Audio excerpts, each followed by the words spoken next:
को बिताना भी परिवारों के लिए थोड़ा मुश्किल हो गया।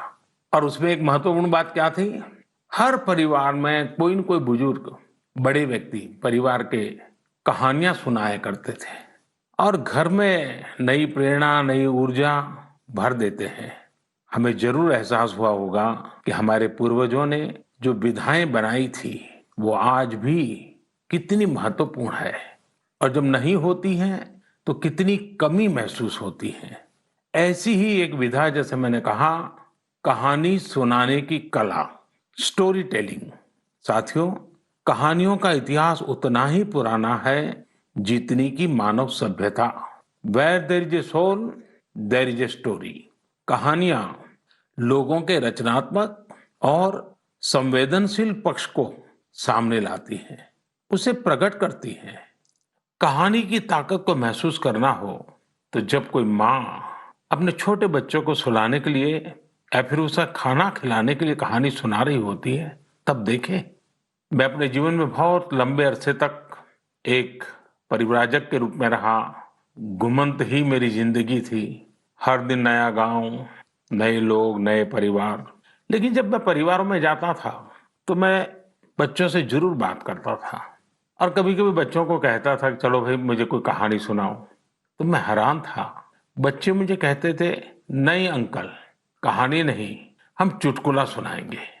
और मुझे भी वो यही कहते थे कि अंकल आप हमें चुटकुला सुनाओ। यानी उनको कहानी से कोई परिचय ही नहीं था। ज्यादातर उनकी जिंदगी चुटकुलों में समाहित हो गई थी। साथियों, भारत में कहानी कहने की या कहें किस्सा गोई की एक समृद्ध परंपरा रही है। हमें गर्व है कि हम उस देश के वासी हैं जहां हितोपदेश और पंचतंत्र की परंपरा रही है, जहां कहानियों में पशु पक्षियों और परियों की काल्पनिक दुनिया गढ़ी गई ताकि विवेक और बुद्धिमत्ता की बातों को आसानी से समझाया जा सके। हमारे यहाँ कथा की परंपरा रही है। ये धार्मिक कहानियां कहने की प्राचीन पद्धति है। इसमें कथाकाल क्षेवम भी शामिल रहा है। हमारे यहाँ तरह तरह की लोक कथाएं प्रचलित हैं। तमिलनाडु और केरल में कहानी सुनाने की बहुत ही रोचक पद्धति है। इसे विल्लू पाठ कहा जाता है। इसमें कहानी और संगीत का बहुत ही आकर्षक सामंजस्य होता है। भारत में कठपुतली की जीवंत परंपरा भी रही है। इन दिनों साइंस और साइंस फिक्शन से जुड़ी कहानियां एवं कहानी कहने की विधा लोकप्रिय हो रही है। मैं देख रहा हूं कि कई लोग किस्सा गोई की कला को आगे बढ़ाने के लिए सराहनीय पहल कर रहे हैं। मुझे gaathastory.in जैसी वेबसाइट के बारे में जानकारी मिली, जिसे अमर व्यास बाकी लोगों के साथ मिलकर चलाते हैं। अमर व्यास IIM अहमदाबाद से MBA करने के बाद विदेशों में चले गए, फिर वापिस आए। इस समय बेंगलुरु में रहते हैं और समय निकालकर कहानियों से जुड़ा इस प्रकार का रोचक कार्य कर रहे हैं। कई ऐसे प्रयास भी हैं जो ग्रामीण भारत की कहानियों को खूब प्रचलित कर रहे हैं। वैशाली व्यवहारे देशपांडे जैसे कई लोग हैं जो इसे मराठी में भी लोकप्रिय बना रहे हैं। चेन्नई की श्री विद्या वीर राघवन भी हमारी संस्कृति से जुड़ी कहानियों को प्रचारित प्रसारित करने में जुटी है। वहीं कथालय और the Indian story telling network नाम की 2 वेबसाइट भी इस क्षेत्र में जबरदस्त कार्य कर रही हैं। गीता रामानुजम ने kathalaya.org में कहानियों को केंद्रित किया है। वहीं the Indian story telling network के जरिए भी अलग अलग शहरों के स्टोरी टेलर्स का नेटवर्क तैयार किया जा रहा है।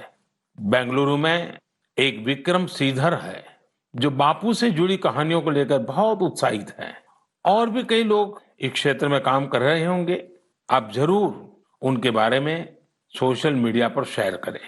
आज हमारे साथ बेंगलुरु स्टोरी टेलिंग सोसाइटी की बहन अपर्णा अथरे और अन्य सदस्य जुड़े हैं। आइए उन्हीं से बात करते हैं और जानते हैं उनके अनुभव। हेलो। नमस्कार आदरणीय प्रधानमंत्री जी, कैसे हैं आप? मैं ठीक हूँ। आप कैसे हैं अपर्णा जी? बिल्कुल बढ़िया सर जी। सबसे पहले मैं बैंगलोर स्टोरी टेलिंग सोसाइटी की ओर से धन्यवाद देना चाहती हूँ कि आपने हमारे जैसे कलाकारों को इस मंच पे बुलाया है और बात कर रहे हैं। और मैंने सुना है कि आज तो शायद आपकी पूरी टीम भी आपके साथ बैठी हुई है। जी जी बिल्कुल बिल्कुल सर। तो अच्छा होगा कि आपकी टीम का परिचय करवा दें ताकि मन की बात के जो श्रोता है उनको परिचय हो जाए कि आप लोग कैसा बड़ा अभियान चला रहे हैं। सर, मैं अपर्णा आत्रेया हूँ। मैं 2 बच्चों की माँ हूँ, एक भारतीय वायुसेना के अफसर की बीवी हूँ और एक पैशनेट स्टोरी टेलर हूँ सर। स्टोरी टेलिंग की शुरुआत 15 साल पहले हुई थी जब मैं सॉफ्टवेयर इंडस्ट्री में काम कर रही थी। तब मैं सीएसआर प्रोजेक्ट्स में वॉलंटरी काम करने के लिए जब गई थी, तब हजारों बच्चों को कहानियों के माध्यम से शिक्षा देने के मौका मिला। और ये कहानी जो मैं बता रही थी वो अपनी दादी माँ से सुनी थी। लेकिन जब कहानी सुनने वक्त मैं जो खुशी उन बच्चों में देखा, मैं क्या बोलूँ आपको, कितनी मुस्कुराहट थी, कितनी खुशी थी। तो उसी समय मैंने तय किया कि स्टोरी टेलिंग मेरे जीवन का एक लक्ष्य होगा सर। आपकी टीम में और कौन है वहाँ? मेरे साथ हैं शैलजा संपत। नमस्कार सर। नमस्ते जी। मैं शैलजा संपत बात कर रही हूँ। मैं तो पहले टीचर थी, उसके बाद जब मेरे बच्चे बड़े हुए तब मैंने थिएटर में काम शुरू किया और फाइनली कहानियों को सुनाने में सबसे ज्यादा संतृप्त मिला। धन्यवाद। मेरे साथ सौम्या है। नमस्कार सर। नमस्ते जी। मैं हूँ सौम्या श्रीनिवासन। मैं एक साइकोलॉजिस्ट हूँ। मैं जो काम करती हूँ बच्चों और बड़े लोगों के साथ, उसमें मैं कहानियों के द्वारा मनुष्य के नव रसाओं को जगाने में कोशिश करती हूँ और उसके साथ चर्चे भी करती हूँ। ये मेरी लक्ष्य है, healing and transformative story telling. नमस्ते सर। नमस्ते जी। मेरा नाम अपर्णा जयशंकर है। वैसे तो मेरी सौभाग्य है कि मैं अपनी नाना नानी और दादी के साथ इस देश के विभिन्न भागों में पली हूँ, इसीलिए रामायण, पुराणों और गीता की कहानियाँ मुझे विरासत में हर रात को मिलती थी। और बैंगलोर स्टोरी टेलिंग सोसाइटी जैसी संस्था है तो मुझे तो स्टोरी टेलर बनना ही था। मेरे साथ मेरे साथी लावण्या प्रसाद है। लावण्या जी नमस्ते। Namaste, sir. I'm an electrical engineer turned professional storyteller. Sir, I grew up listening to stories from my grandfather. I work with senior citizens in my special project called Roots, where I help them document their life stories for their families. Lavanya जी आपको बहुत बधाई। और जैसा आपने कहा, मैंने भी एक बार मन की बात में सबको कहा था कि आप परिवार में अपने दादा दादी नाना नानी हैं तो उनसे उनके बचपन की कहानियां पूछिए और उसको टैप कर लीजिए, रिकॉर्ड कर लीजिए, बहुत काम आएगा, ये मैंने कहा था। लेकिन मुझे अच्छा लगा कि एक तो आप सबने जो परिचय दिया अपना, उसमें भी आपकी कला, आपकी कम्युनिकेशन स्किल और बहुत ही कम शब्दों में बहुत ही बढ़िया ढंग से आपने अपना परिचय करवाया, इसलिए भी मैं आपको बधाई देता हूँ। Thank you, sir. Thank you. आपने बात में इतनी एग्जैक्टनेस थी, इतनी बारीकियों को पकड़ा था। मैं समझता हूँ बच्चे बड़े जो भी सुनेंगे कई चीज़ों का स्मरण रखेंगे। बहुत बढ़िया ढंग से आपने बताया। और विशेष कोइंसिडेंस ऐसा है कि देश में पोषण माह चल रहा है और आपकी कथा भोजन से जुड़ी हुई है। और मैं जरूर ये जो स्टोरी टेलर्स आप लोग हैं और भी लोग हैं, हमें किस प्रकार से हमारे देश की नई पीढ़ी को हमारे महान महापुरुष, महान माताएं बहनें जो हो गई हैं, कथाओं के माध्यम से उनके साथ कैसे जोड़ा जाए, हम कथा शास्त्र को और अधिक कैसे प्रचारित करें, पॉपुलर करें और हर घर में अच्छी कथा कहना, अच्छी कथा बच्चों को सुनाना, ये जाने जीवन की बहुत बड़ी क्रेडिट हो, ये वातावरण कैसे बनाए, उस दिशा में हम सब ने मिलकर काम करना चाहिए। लेकिन मुझे बहुत अच्छा लगा आप लोगों से बात करने कर और मैं आप सबको बहुत शुभकामनाएं देता हूँ। धन्यवाद। धन्यवाद सर। कहानी के द्वारा संस्कार सरिता को आगे बढ़ाने वाली इन बहनों को हमने सुना। मैं जब उनसे फोन पे बात कर रहा था, इतनी लंबी बात थी, तो मुझे लगा कि मन की बात के समय की सीमा है, तो मेरे उनसे जो बातें हुई है वो सारी बातें मैं मेरे नरेंद्र मोदी ऐप पर अपलोड करूंगा। पूरी कथाएं जरूर वहां सुनिए। अभी मन की बात में तो मैंने उसका बहुत छोटा सा अंश ही आपके सामने प्रस्तुत किया है। मैं जरूर आपसे आग्रह करूंगा, परिवार में हर सप्ताह आप कहानियों के लिए कोई समय निकालिए और ये भी कर सकते हैं कि परिवार के हर सदस्य को हर सप्ताह के लिए एक विषय तय करें। जैसे मानो करुणा है, संवेदनशीलता है, पराक्रम है, त्याग है, शौर्य है, कोई एक भाव, और परिवार के सभी सदस्य उस सप्ताह एक ही विषय पर सबके सब लोग कहानी ढूंढेंगे और परिवार के सब मिलकर के एक एक कहानी कहेंगे। आप देखिए परिवार में कितना बड़ा खजाना हो जाएगा, रिसर्च का कितना बढ़िया काम हो जाएगा, हर किसी को कितना आनंद आएगा और परिवार में एक नई प्राण, नई ऊर्जा आएगी। उसी प्रकार से हम एक काम और भी कर सकते हैं। मैं कथा सुनाने वाले सबसे आग्रह करूंगा, हम आजादी के 75 वर्ष मनाने जा रहे हैं। क्या हम हमारी कथाओं में पूरे गुलामी के कालखंड के जितनी प्रेरक घटनाएं हैं उनको कथाओं में प्रचारित कर सकते हैं? विशेषकर 1857 से 1947 तक हर छोटी मोटी घटना से हम हमारी नई पीढ़ी को कथाओं के द्वारा परिचित करा सकते हैं। मुझे विश्वास है कि आप लोग जरूर इस काम को करेंगे। कहानी कहने की ये कला देश में और अधिक मजबूत बने, और अधिक प्रचारित हो और सहज बने, इसलिए आओ हम सब प्रयास करें। मेरे प्यारे देशवासियों, आइए कहानियों की दुनिया से अब हम 7 समंदर पार चलते हैं। ये आवाज सुनिए। नमस्ते भाइयों और बहनों, मेरा नाम शेरू डमले है। मैं वेस्ट अफ्रीका के एक देश माली से हूँ। मुझे फरवरी में भारत में विश्व के सबसे बड़े धार्मिक त्योहार कुंभ मेला में शामिल होने का अवसर मिला। मेरे लिए ये बहुत ज्यादा गर्व की बात है। मुझे कुंभ मेला में शामिल होकर बहुत अच्छा लगा और भारत के कल्चर को देखकर बहुत कुछ सीखने को मिला। मैं विनती करना चाहता हूँ कि हम लोगों को एक बार फिर भारत विजिट करने का अवसर दिया जाए ताकि हम और भारत के बारे में सीख सकें। नमस्ते। है ना मजेदार? तो ये थे माली के सेदू देम्बेले। माली भारत से दूर पश्चिम अफ्रीका का एक बड़ा और लैंडलॉक्ड देश है। सेदू देम्बेले माली के एक शहर कीटा के एक पब्लिक स्कूल में शिक्षक हैं।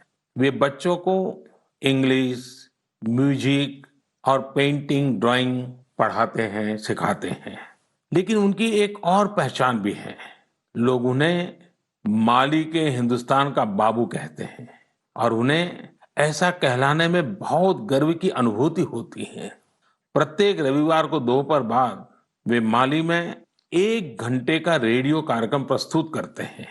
इस कार्यक्रम का नाम है Indian frequency on Bollywood songs. इसे वे पिछले 23 वर्षों से प्रस्तुत करते आ रहे हैं। इस कार्यक्रम के दौरान वे फ्रेंच के साथ साथ माली की लोक भाषा बमबारा में भी अपनी कमेंट्री करते रहे और बड़े नाटकीय ढंग से करते हैं। भारत के प्रति उनके मन में अगाध प्रेम है। भारत से उनके गहरे जुड़ाव की एक और वजह यह भी है कि उनका जन्म भी 15 अगस्त को हुआ था। सेदू जी ने 2 घंटे का एक और कार्यक्रम अब प्रत्येक रविवार रात 9 बजे शुरू किया है। इसमें वे बॉलीवुड की एक पूरी फिल्म की कहानी फ्रेंच और बमबारा में सुनाते हैं। कभी कभी किसी इमोशनल सीन के बारे में बात करते समय वे स्वयं भी और उनके श्रोता भी एक साथ रो पड़ते हैं। सेदू जी के पिता ने ही भारतीय संस्कृति से उनकी पहचान करवाई थी। उनके पिता सिनेमा थिएटर में काम करते थे और वहां भारतीय फिल्में भी दिखाई जाती थी। इस 15 अगस्त को उन्होंने हिंदी में एक वीडियो के माध्यम से भारत के लोगों को स्वतंत्रता दिवस की शुभकामनाएं दी थी। आज उनके बच्चे भारत का राष्ट्रगान आसानी से गाते हैं। आप ये दोनों वीडियो जरूर देखें और उनके भारत प्रेम को महसूस करें। सेदू जी ने जब कुंभ का दौरा किया था और उस समय वे उस डेलीगेशन का हिस्सा थे जिससे मैं मिला था। भारत के लिए उनका इस प्रकार का जुनून, स्नेह और प्यार वाकई हम सब के लिए गर्व की बात है। मेरे प्यारे देशवासियों, हमारे यहाँ कहा जाता है जो जमीन से जितना जुड़ा होता है वो बड़े से बड़े तूफानों में भी उतना ही अड़िग रहता है। कोरोना के इस कठिन समय में हमारा कृषि क्षेत्र, हमारा किसान इसका जीवंत उदाहरण है। संकट के इस काल में भी हमारे देश के कृषि क्षेत्र ने फिर अपना दमखम दिखाया है। साथियों, देश का कृषि क्षेत्र, हमारे किसान, हमारे गांव आत्मनिर्भर भारत का आधार है। ये मजबूत होंगे तो आत्मनिर्भर भारत की नींव मजबूत होगी। बीते कुछ समय में इन क्षेत्रों ने खुद को अनेक बंदिशों से आजाद किया है, अनेक मिथकों को तोड़ने का प्रयास किया है। मुझे कई ऐसे किसानों की चिट्ठियां मिलती हैं, किसान संगठनों से मेरी बात होती है, जो बताते हैं कि कैसे खेती में नए नए आयाम जुड़ रहे हैं, कैसे खेती में बदलाव आ रहा है। जो मैंने उनसे सुना है, जो मैंने औरों से सुना है, मेरा मन करता है आज मन की बात में उन किसानों की कुछ बातें जरूर आपको बताऊं। हरियाणा के सोनीपत जिले के हमारे एक किसान भाई रहते हैं, उनका नाम है श्री कंवर चौहान। उन्होंने बताया है कि कैसे एक समय था जब उन्हें मंडी से बाहर अपने फल और सब्जियां बेचने में बहुत दिक्कत आती थी। अगर वो मंडी से बाहर अपने फल और सब्जियां बेचते थे तो कई बार उनके फल, सब्जी और गाड़ियां तक जब्त हो जाती थी। लेकिन 2014 में फल और सब्जियों को एपीएमसी एक्ट से बाहर कर दिया गया। इसका उन्हें और आसपास के साथी किसानों को बहुत फायदा हुआ। 4 साल पहले उन्होंने अपने गांव के साथी किसानों के साथ मिलकर एक किसान उत्पादक समूह की स्थापना की। आज गांव के किसान स्वीट कॉर्न और बेबी कॉर्न की खेती करते हैं। उनके उत्पाद आज दिल्ली की आजादपुर मंडी, बड़ी रिटेल चेन तथा 5 स्टार होटलों में सीधे सप्लाई हो रहे हैं। आज गांव के किसान स्वीट कॉर्न और बेबी कॉर्न की खेती से 2.5 से 3 लाख प्रति एकड़ सालाना कमाई कर रहे हैं। इतना ही नहीं, इसी गांव के 60 से अधिक किसान नेट हाउस बनाकर, पॉली हाउस बनाकर टमाटर, खीरा, शिमला मिर्च इसकी अलग अलग वैरायटी का उत्पादन करके हर साल प्रति एकड़ 10 से 12 लाख रुपए तक की कमाई कर रहे हैं। जानते हैं इन किसानों के पास क्या अलग है? अपने फल सब्जियों को कहीं पर भी किसी को भी बेचने की ताकत है और ये ताकत ही उनकी इस प्रगति का आधार है। अब यही ताकत देश के दूसरे किसानों को भी मिली है। फल सब्जियों के लिए ही नहीं, अपने खेत में वो जो पैदा कर रहे हैं, धान, गेहूं, सरसों, गन्ना जो उगा रहे हैं, उसको अपनी इच्छा के अनुसार जहां ज्यादा दाम मिले वहीं पर बेचने की अब उनको आजादी मिल गई है।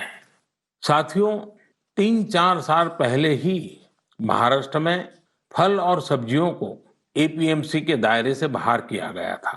इस बदलाव ने कैसे महाराष्ट्र के फल और सब्जी उगाने वाले किसानों की स्थिति बदली, इसका उदाहरण है Shri Swami Samarth farmers producer company limited. एक किसानों का समूह है।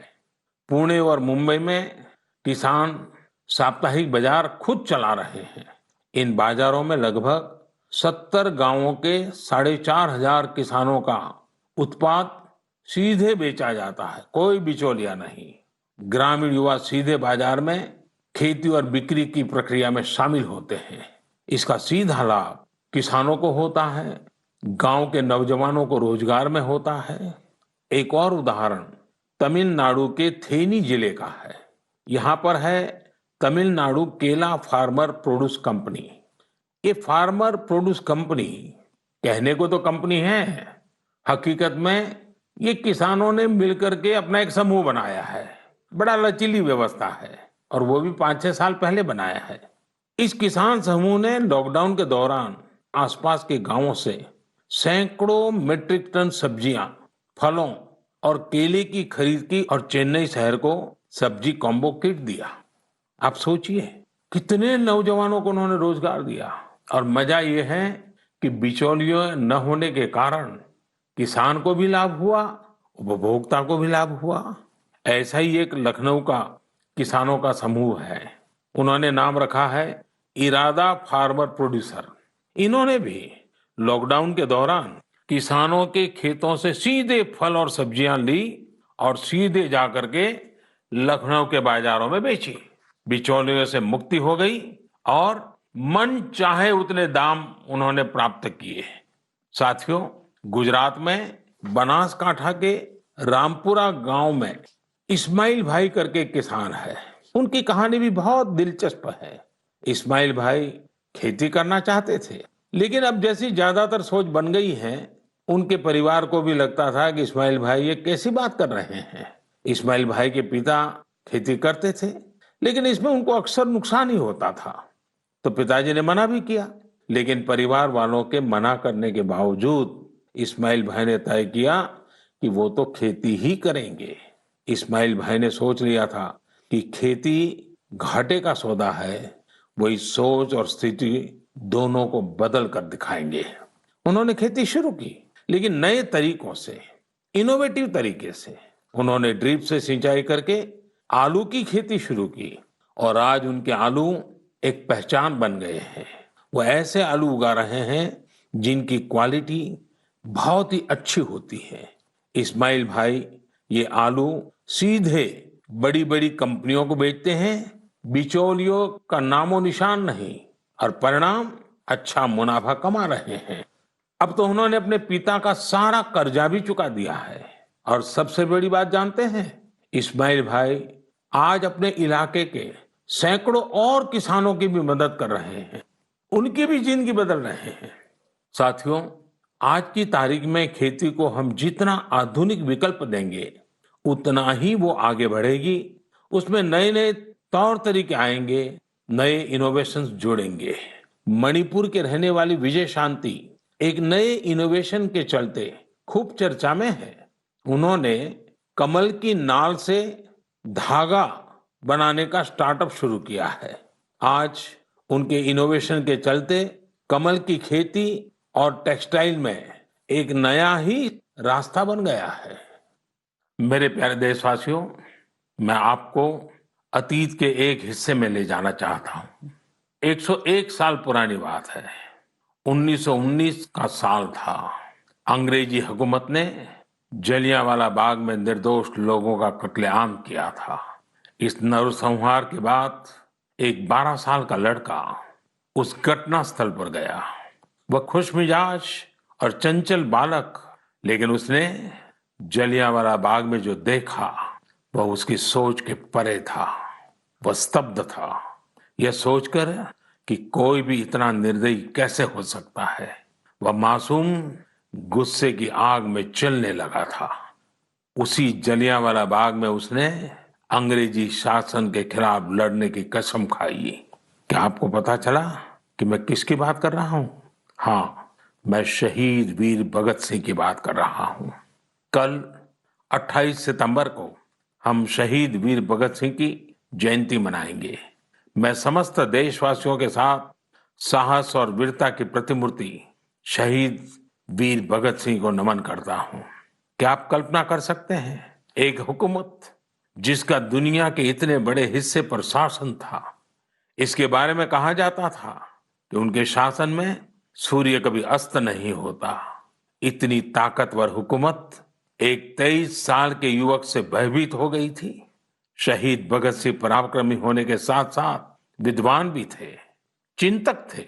अपने जीवन की चिंता किए बगैर भगत सिंह और उनके क्रांतिवीर साथियों ने ऐसे साहसिक कार्यों को अंजाम दिया जिनका देश की आजादी में बहुत बड़ा योगदान रहा। शहीद वीर भगत सिंह के जीवन का एक और खूबसूरत पहलू यह है कि वे टीम वर्क के महत्व को बखूबी समझते थे। लाला लाजपत राय के प्रति उनका समर्पण हो या फिर चंद्रशेखर आजाद, सुखदेव, राजगुरु समेत कई क्रांतिकारियों के साथ उनका जुड़ाव उनके लिए कभी व्यक्तिगत गौरव महत्वपूर्ण नहीं रहा। वे जब तक जिए सिर्फ एक मिशन के लिए जिए और उसी के लिए उन्होंने अपना बलिदान दे दिया। वह मिशन था भारत को अन्याय और अंग्रेजी शासन से मुक्ति दिलाना। मैंने नमो ऐप पर हैदराबाद के अजय एस जी का एक कमेंट पढ़ा। अजय जी लिखते हैं, आज के युवा कैसे भगत सिंह जैसे बन सकते हैं। देखिए, हम भगत सिंह बन पाए या न बन पाए, लेकिन भगत सिंह जैसा देश प्रेम, देश के लिए कुछ कर गुजरने का जज्बा जरूर हम सबके दिलों में हो। शहीद भगत सिंह को यही हमारी सबसे बड़ी श्रद्धांजलि होगी। 4 साल पहले लगभग यही समय था जब सर्जिकल स्ट्राइक के दौरान दुनिया ने हमारे जवानों के साहस, शौर्य और निर्भीकता को देखा था। हमारे बहादुर सैनिकों का एक ही मकसद और एक ही लक्ष्य था, हर कीमत पर भारत मां के गौरव और सम्मान की रक्षा करना। उन्होंने अपनी जिंदगी की जरा भी परवाह नहीं की। वे अपने कर्तव्य पथ पर आगे बढ़ते गए और हम सब ने देखा कि किस प्रकार वे विजयी होकर के सामने आए, भारत माता का गौरव बढ़ाया। मेरे प्यारे देशवासियों, आने वाले दिनों में हम देशवासी कई महान लोगों को याद करेंगे जिनका भारत के निर्माण में अमिट योगदान है। 2 अक्टूबर हम सबके लिए पवित्र और प्रेरक दिवस होता है। यह दिन मां भारती के 2 सपूतों महात्मा गांधी और लाल बहादुर शास्त्री को याद करने का दिन है। पूज्य बापू के विचार और आदर्श आज पहले से कहीं ज्यादा प्रासंगिक है। महात्मा गांधी का जो आर्थिक चिंतन था, अगर उस स्पिरिट को पकड़ा गया होता, समझा गया होता, उस रास्ते पर चला गया होता, तो आज आत्मनिर्भर भारत अभियान की जरूरत ही नहीं पड़ती। गांधी जी के आर्थिक चिंतन में भारत की नस नस की समझ थी, भारत की खुशबू थी। पूज्य बापू का जीवन हमें याद दिलाता है कि हम ये सुनिश्चित करें कि हमारा हर कार्य ऐसा हो जिससे गरीब से गरीब व्यक्ति का भला हो। वहीं शास्त्री जी का जीवन हमें विनम्रता और सादगी का संदेश देता है। 11 अक्टूबर का दिन भी हमारे लिए बहुत ही विशेष होता है। इस दिन हम भारत रत्न लोकनायक जयप्रकाश जी को उनकी जयंती पर स्मरण करते हैं। जेपी ने हमारे लोकतांत्रिक मूल्यों की रक्षा में अग्रणी भूमिका निभाई है। हम भारत रत्न नानाजी देशमुख को भी याद करते हैं, जिनकी जयंती भी 11 तारीख को ही है। नानाजी देशमुख जयप्रकाश नारायण जी के बहुत निकट साथी थे। जब जेपी भ्रष्टाचार के खिलाफ जंग लड़ रहे थे तो पटना में उन पर प्राण घातक हमला किया गया था। तब नानाजी देशमुख ने वो वार अपने ऊपर ले लिया था। इस हमले में नानाजी को काफी चोट आई थी, लेकिन जेपी का जीवन बचाने में वो कामयाब रहे थे।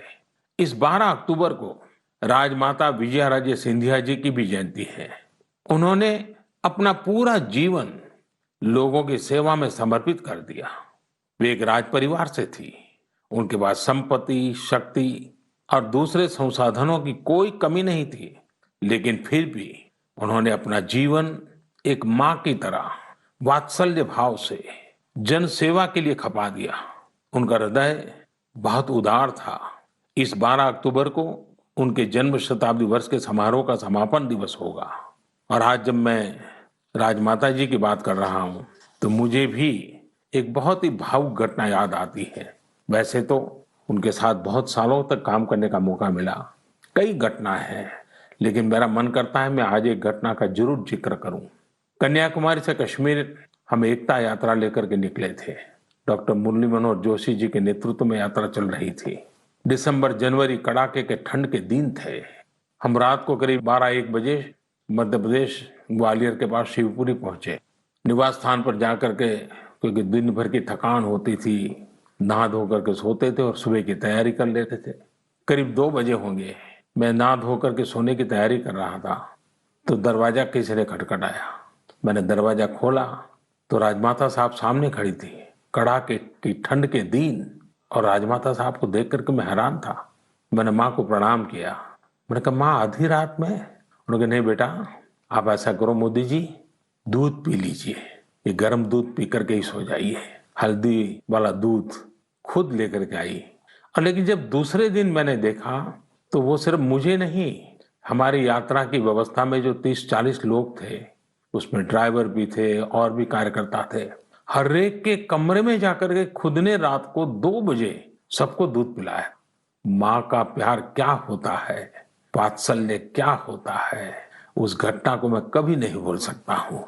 यह हमारा सौभाग्य है कि ऐसे महान विभूतियों ने हमारी धरती को अपने त्याग और तपस्या से सींचा है। आइए हम सब मिलकर के एक ऐसे भारत का निर्माण करें जिस पर इन महापुरुषों को गर्व की अनुभूति हो, उनके सपनों को अपने संकल्प बनाएं। मेरे प्यारे देशवासियों, कोरोना के इस कालखंड में मैं फिर एक बार आपको याद कराऊंगा, मास्क अवश्य रखें, फेस कवर के बिना बाहर न जाएं, 2 गज की दूरी का नियम आपको भी बचा सकता है, आपके परिवार को भी बचा सकता है। ये कुछ नियम हैं, इस कोरोना के खिलाफ लड़ाई के हथियार हैं, हर नागरिक के जीवन को बचाने के मजबूत साधन है। और हम न भूलें, जब तक दवाई नहीं तब तक ढिलाई नहीं। आप स्वस्थ रहें, आपका परिवार स्वस्थ रहे, इसी शुभकामनाओं के साथ बहुत बहुत धन्यवाद। नमस्कार।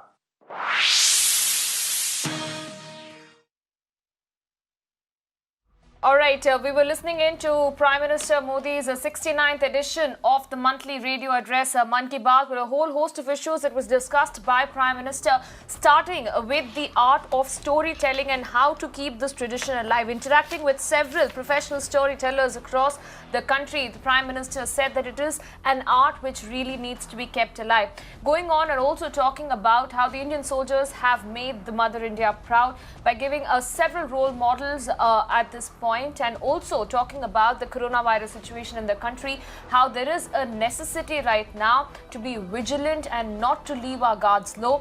Till the time there is no vaccine, the Prime Minister said that it is of utmost importance that there is absolutely no laxity and people take it seriously at this point. So this was of course the 69th edition of Prime Minister's Mann Ki Baat, the monthly radio address, where Prime Minister this time focused on a whole range of issues including the art of storytelling.